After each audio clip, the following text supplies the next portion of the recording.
Good day everyone! Samahan niyo ako ngayon na magluto ng Filipino dish na pasok sa low carb. Ganito ang style ko ng pagluluto ng ginisang upo.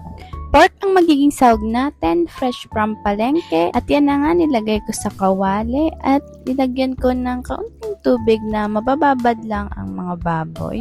At nagdagdag din ako ng 3 perasong laurel. Dagdag pampalasa din yan at nilagyan ko na rin ng kaunting asin para habang kumukulo siya may lasa na siya. At yan, ready na nga pakuluin ng ilang minuto para maging crispy siya. Yan, and then takpan na muna siya. At hintayin lang natin ng ilang minuto hanggang maging ganto na yung baboy. Ganto ang nagustuhan kong pagluluto ng baboy, yung mismong lalabas na yung mantika niya. At yun yung magiging mantika ko sa paggisa ng mga sibuyas. At ito na nga, binalatan at hiniwa na nga ng mama ko itong upo na medium size. Sabi niya siya na daw. Ganito naman talaga ang nagiging banding namin ni mama sa araw-araw. Bukod sa pagtitinda, ito rin sa pagluluto. Minsan siya yung naghihiwa talaga ng mga gulay na kakailanganin sa aking lulutuin. Minsan naman sa mga gulay, inaalis yung sa tangkay nito, yung mga dahon katulad ng malunggay o kahit anong leafy vegetable. Si mama yung gumagawa nun. At dahil may time pa naman habang pinapakuluan ko ang baboy at pinapalabas ko yung mantika, binidyohan ko muna kung paano maghiwa si mama ng upo. So, satisfying. By the way, sabi, kasama na rin daw yung buto niyan kasi malambot na rin yan at pwede namang makain. At ako na nga ang naghiwa neto, sibuyas, kamatis, bawang, siling din at bell pepper. At yan na nga, kanina pa lumabas yung mantika ng baboy, hininaan ko lang yung apoy at naghiwa lang ako. And then, nilagay ko na ang bawang para gisahin ito. Yan, yung itsura niya. And then, gisa-gisa lang tayo ng bawang hanggang mamoy na ang aroma. At nilagay ko na rin ang sibuyas nito. Gisa-gisahin lang muna natin bago natin sila i-mix together. And then, sinunod ko na rin ilagay ang kamatis. Ayan, kamatis. Mabilis lang naman ito maluto, guys. Kasi gisa-gisahin lang. And once na pakiramdam na okay na, yan, pwede na i-mix together. Halu-haluin na yan. Kasama ang baboy.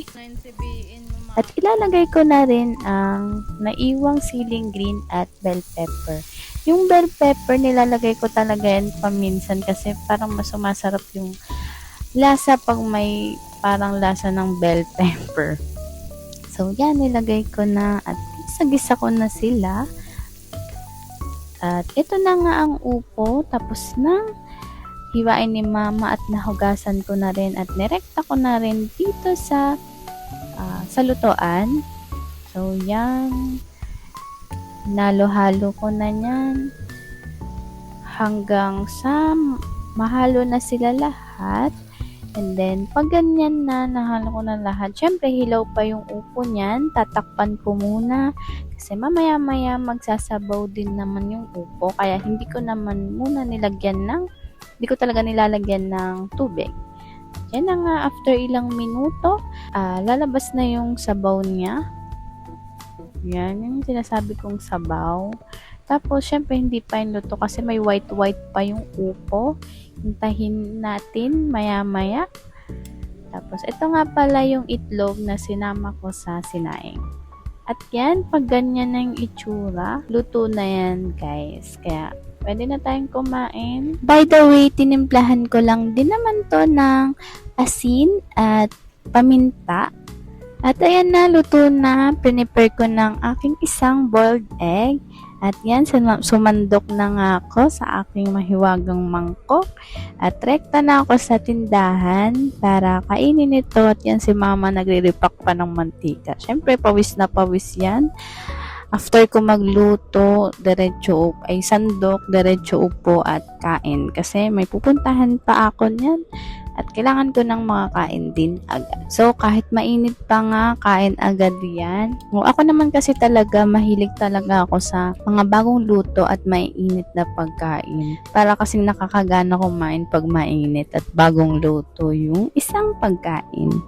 So, ito na nga guys, ang isa sa mga Filipino dish na pasok kung naglo-low carb diet ka. Pwedeng-pwede pang ulam ng pamilya. Kung katulad mo ako na ako lang dito sa pamilya na sa bahay namin ang naglo-low carb, ulam nila yan. Ako, pwedeng-pwede na lagyan ng 1 o 2 itlog. Pero para sa akin, tama na yung isang itlog. Nabubusog na ako nun kasi marami naman ng sinasandok kong ulam na gulay. Sobrang simple lang niya lutuin at sobrang sarap din pag naluto mo na yung outcome. Syempre, healthy din kasi hindi tayo gumamit ng mantika. Own mantika lang ng pork ang ginawa kong panggisa sa mga ingredients. At pagdating naman sa pampalasa, asin at paminta lang ang inilagay ko para mas simple at malasa din naman ito. Sobrang sarap din talaga ng ulam na to or pagkain na to. Bali, ngayon guys, ang dila ko ay nasasanay na talaga sa mga gulay, sa mga leafy vegetable, sa mga gulay kasi kailangan sanayan kasi yun lang din talaga yung kinakain ko. Lalo kami dito sa bahay mahilig talaga sa